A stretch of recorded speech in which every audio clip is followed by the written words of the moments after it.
Kevin, you guys had some lengthy dry spells offensively in this game and managed to stay in it on the other end of the court. What does that say about the way you guys are kind of changing the DNA of your team to be able to win games defensively? Yeah, I mean, it's going to come a time when them shots don't fall. Like tonight, I thought we got good looks. Oh, and especially me. I mean, I'm 9 for 26. Like, I'm like 5 or 6 of those, I feel like I'm supposed to make those shots, But I liked how we kept grinding regardless. My teammates kept trying to find me.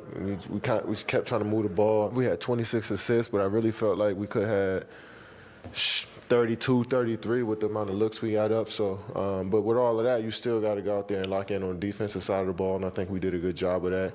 They punched us in the mouth early with the threes and the drives, so we wanted to control that. And regardless of what them shots going in the rim, we wanted to make sure we were all on one string on the defensive side of the ball. So, those are the type of games you want to play just to learn your team and figure out your team even more.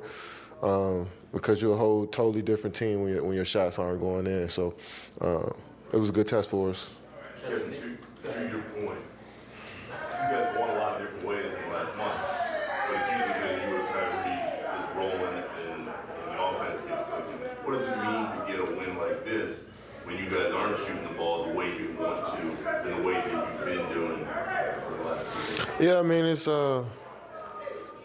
good to see guys step up and make shots. Royce hit some big shots for us down in the fourth quarter, hit that big three.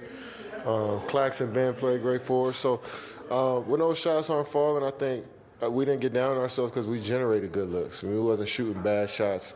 And so Coach could draw up the same sets and see if we can get, start knocking some of them down. So our flow didn't change, even though we were missing shots on offense, which keeps you in on the defensive side of the ball. So if we just get up good looks, and you feel solid coming back down on the other end on the floor. So defensively, we tried to stay in it no matter what.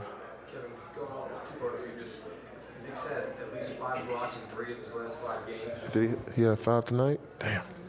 What is he giving you on that lately, especially? And was he going to have like a consistent rim protector like him for you guys for the rest of the defense? It's great to have. It's a luxury to have, but you don't want to rely too much on that. We know Nick's going to be there, but you don't want to just give up driving lanes or not lock in one-on-one defensively. That's the thing. We want to make Nick's life easier and not, put too much pressure on him because he can get in foul trouble. You never know what can happen when you just let a guy go to the rim and expect one of our shot blockers to be there. So we got to make life easier for Nick, but even if we do get beat, we he's there for us and he's on top of the rim and he's making guys alter and change their shots, and so that's great for us. So we can make his life easier by keeping the ball in front too.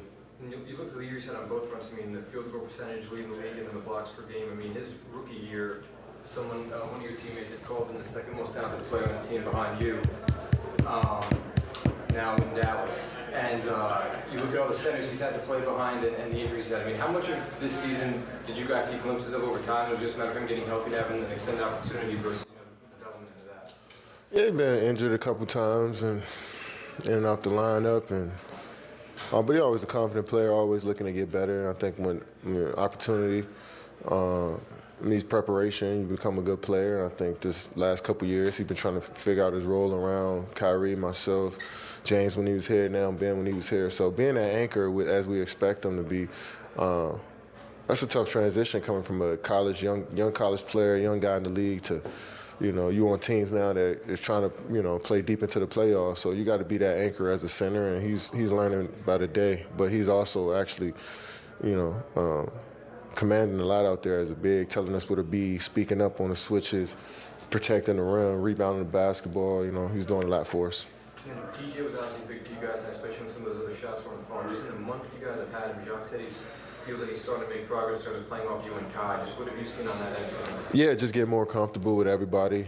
He scores the ball so easy, and sometimes when you scoring so easily, you want it to come around to you all the time. But we got a lot of guys that can get a basket here, so sometimes you might have to wait for your opportunities and a couple possessions, even if you made 2 or 3 in a row. And I think he's understanding that. And he came out tonight, hit a big 3 going into the fourth, had a nice reverse layup in the fourth quarter. He was just aggressive all night, and that's what we need from him. And sometimes coming off the bench and playing with high volume scores, you might not get the same opportunities to score the basketball, but he's one of those guys that can find his way, find the ball, and be efficient along the way.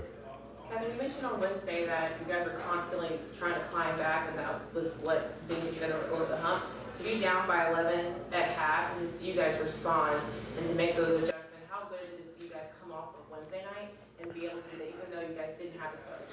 Yeah, it's huge. It was huge. You find yourself in the hole, and you don't want to give the other team even more momentum coming out the half. So I think our first few possessions were so important coming out the half, and we got stops, and we was able to get some scores in transition. I think I had a couple threes there off us getting stops.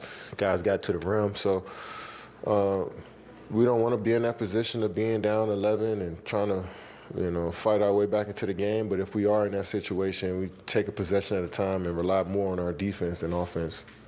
What is it like playing with a guy like Kyrie who was just cold to start the game, couldn't find his rhythm, but you still went to him late and he was able to knock down those shots? I mean, I'm not going to stop passing him the ball if he's missing shots, So that's anybody on our team. You keep shooting. As long as we guarding up and playing together on the offensive end, it don't matter. The shots can go in. It's a make or miss league, It's the great teams. They still play their game on both ends regardless of the makes, you know what I'm saying? So I think we still move the ball. We still try to get our sets going.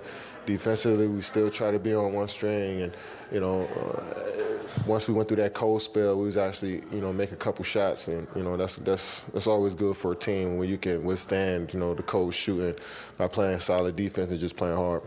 You do agree, though, that shots like, last minute and a half of the game, those high leverage shots are kind of a little bit of a different shot to take than a minute and a half into a game. Yeah. That's a fair assessment, right? Yeah. What is it about his DNA? Is it just Kyrie? 10,000 hours? Is it the work? Is it the personality? What is it that in him? Kyrie? Yeah. I just really believe that, he approaches it like it's a minute into the game. Like, that's how calm and relaxed he is. Like, you know what I'm saying? Even though the stakes are different than the beginning of the game and the end of the game, but I still believe that he's the same regardless of what the time is on the clock, So he plays that way, calm and cool, under control, under pressure when the tight moments, and it feels like it's just a walk in the park for him. So I think the great ones understand that each possession is important, and if you stay on even keel throughout the whole game, you're usually in a solid shape in the fourth to make some shots. Thanks, Kevin.